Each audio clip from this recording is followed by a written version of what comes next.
नमस्ते। SAARC legal show में मैं आपकी होस्ट नेहा दत्ता आप सभी का हार्दिक स्वागत करती हूँ। पिछले कई एपिसोड्स में हमने आपको पीएमएलए एवं ईडी से संबंधित कई जानकारी साझा की है।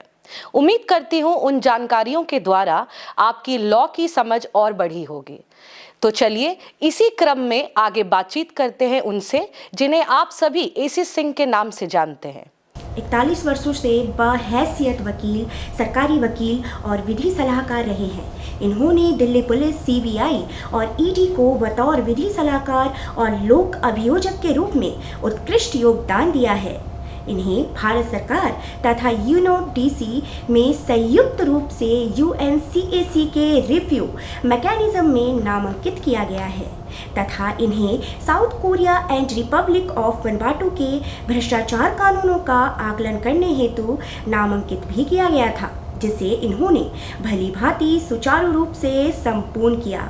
इसी संबंध में इन्होंने यूएनओडीसी के वियना स्थित कार्यालय में कई सम्मेलनों में भारत का प्रतिनिधित्व किया और सम्मानित हुए। वर्तमान में सार्क लीगल में अधिवक्ता के रूप में अपना योगदान दे रहे हैं। तो चलिए हम आपको अपने खास मेहमान से मिलाते हैं, Shri AC Singh sir. Sir, आपका स्वागत है इस एपिसोड में। Prevention of money laundering act 2002 में क्या कोई ऐसा प्रावधान है जो अन्य कानूनों पर अपना ओवरराइडिंग इफेक्ट स्थापित करता है? देखिए, आपने बड़ा अच्छा प्रश्न किया है कि देखिए धारा 71 है पीएमएलए 2002 में जो ये कहता है कि this act shall have overriding effect.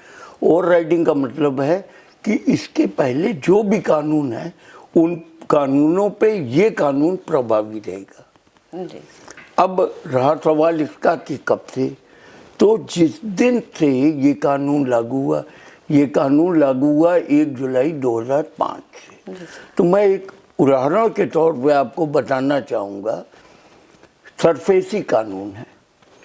SARFAESI कानून भी 9 मई 2005 को लागू हुआ, परंतु पीएमएलए चूंकि लेटर डेट का कानून है, अतः ये सरफेसी कानून के ऊपर भी लागू होगा। जी सर। अब रहा सवाल इसका कि ये क्यों बनाया गया, तो इसके ऊपर एक सुप्रीम कोर्ट का ही बड़ा लैंडमार्क जजमेंट है। उस जजमेंट का नाम है सॉलिडेयर वर्सेस फेयर ग्रोथ।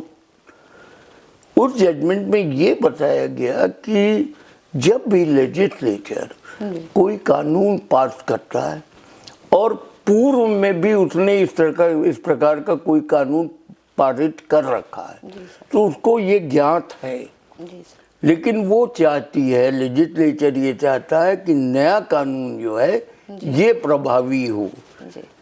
तो later law shall prevail over the former law, पहली बात। दूसरी बात है कि अगर आप पीएमएलए ध्यान से पढ़ें तो इसमें एक धारा है, धारा 65। जी सर। मेरा ये मानना है कि धारा 65 धारा 71 का भी अपवाद है, एक्सेप्शन है। जी sir.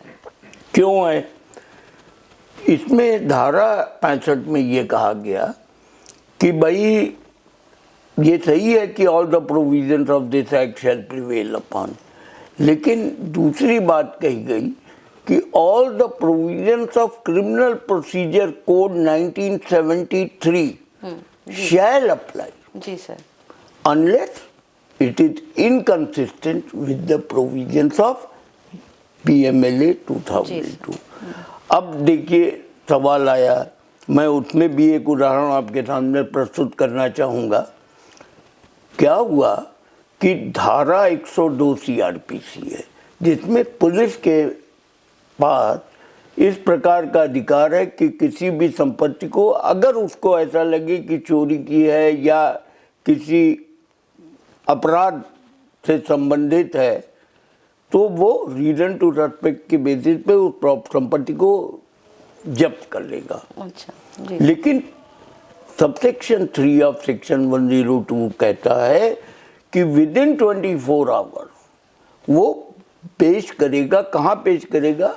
Before magistrate having jurisdiction, जी। यानी ऐसे मजिस्ट्रेट के समक्ष जिसको उस मामले में संज्ञान लेने का अधिकार है। जी सर। अगर कहीं दूसरे बियॉन्ड जुरिडिक्शन किया है तो वहाँ से वो आदेश लेगा कि हमें टाइम दिया जाए 2 दिन 3 दिन का, so that I can go, you will take जी sir. time, so that he can undertake journey and produce it before the magistrate having jurisdiction। ये तो है प्राविधान CRPC धारा 102 उपधारा 3 के अंतर्गत। PMLA कानून में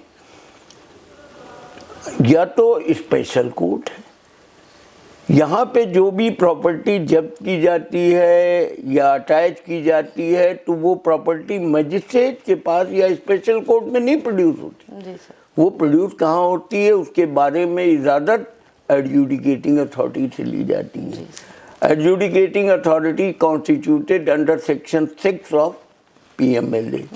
तो देयर इज डायरेक्ट इनकंसिस्टेंसी। जी जी। वहाँ तो कह रहे हैं CRPC में कि मजिस्ट्रेट हैविंग जुरिडिक्शन, PMLA में मजिस्ट्रेट का कोई मतलब ही नहीं है। जी तो दिस इज कॉल्ड इनकंसिस्टेंट। जी सर। तो इसी वजह से अब एक और उदाहरण देता हूँ। CRPC के अंतर्गत चैप्टर 12 में जब भी कोई तफ्तीश या इन्वेस्टिगेशन की जाती है तो वो चैप्टर 12 के अंतर्गत की जाती है। जी। अब चैप्टर 12 स्टार्ट कहाँ से होता है, धारा 154 CRPC से, और जब वो आईओ चार्जशीट दाखिल करता है वो है सेक्शन 173। जी। 174, 175, 176 ये इंक्वेस्ट से संबंधित है, इट इज नॉट मटीरियल। अब रहा सवाल इसका कि 154 में FIR ED क्यों नहीं फाइल करता, क्योंकि ED officers are not police जी। ऑफिसर, तो there is apparent inconsistency. Why do ED not record the statement under 161?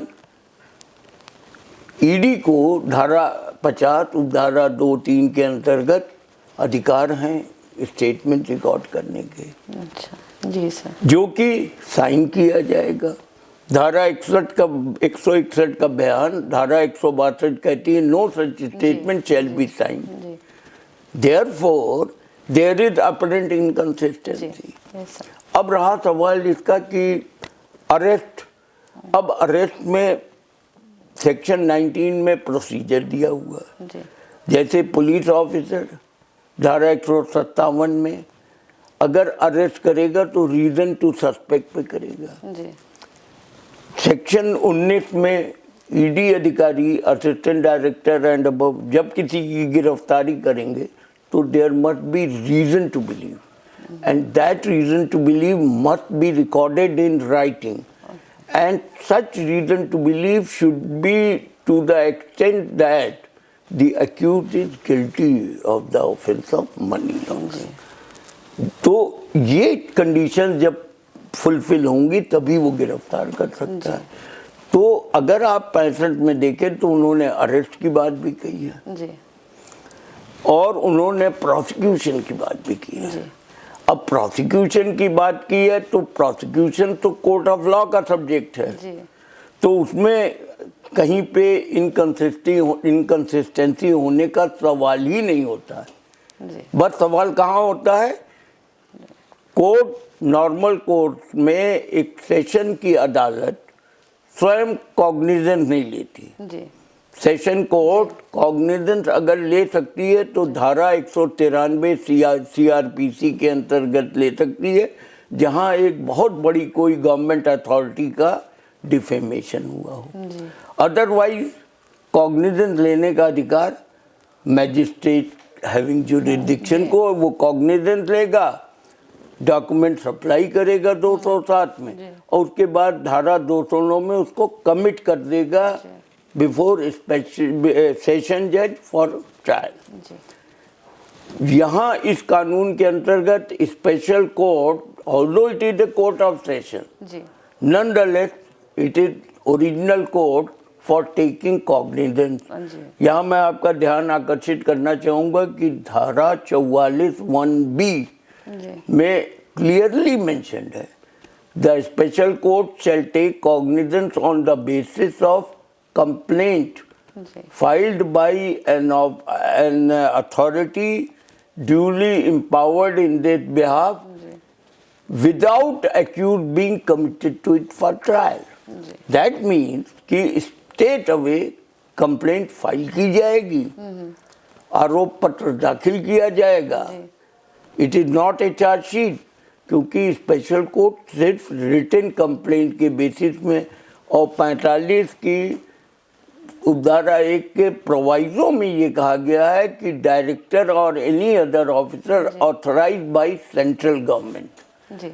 तो वर्तमान में असिस्टेंट डायरेक्टर लेवल का अधिकारी सक्षम है कि वो क्रिमिनल कंप्लेंट धारा 45 और सपठित धारा 44 के अंतर्गत स्पेशल कोर्ट में कंप्लेंट फाइल करे और उसके बाद अग्रिम कार्रवाई, आगे की कार्रवाई स्पेशल कोर्ट करेगा.